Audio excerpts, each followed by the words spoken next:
For generations, Toronto police wouldn't hear it, though Black and Indigenous groups have long said it. The force has disproportionately targeted people of color. And for this, as Chief of Police, and on behalf of the service, I am sorry, and I apologize unreservedly.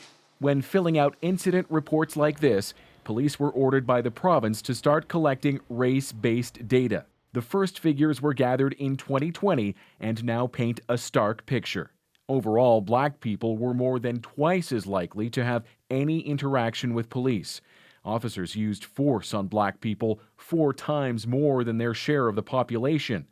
And compared to white people, they were also 1.5 times likelier to have an officer's gun pointed at them. It's not something that happened in 2 or 4 years. That has been there for 40 years. It took years of criticism for police to revise certain tactics, like carding. The practice of approaching people at random to identify and gather information about them, often without an arrest.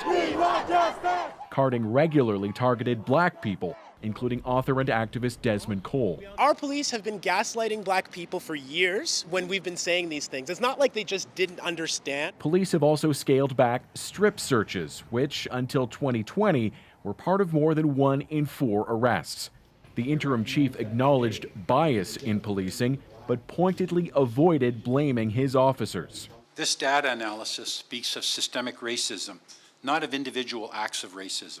Advocates were quick to disagree, demanding individual officers be held accountable, disrupting the police chief's news conference to confront him in person. In fact, the Black community never asked for an apology.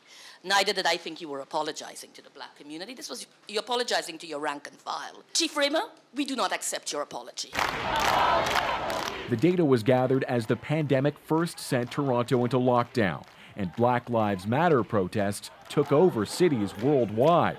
Advocates are adamant the harm done by police is underrepresented, the figures underreported. We should trust the data that tells us that the police are highly ineffective at a lot of what they do and very effective at killing and harming us. And the solution is to defund the police. So, Thomas, what are Toronto police saying about what they're going to do to address this?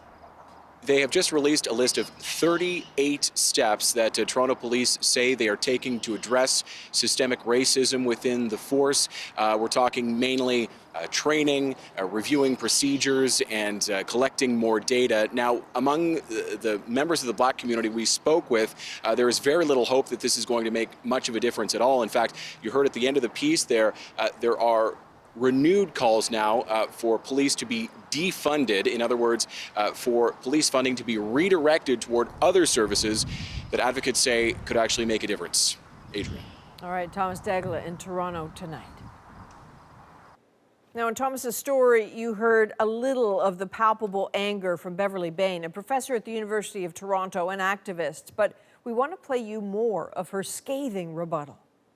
This is not about saving our lives. What we have asked for you to do is to stop brutalizing us, to stop killing us, to stop carding us, to stop continuously stopping us and harassing our children, or Black sons, or Black daughters.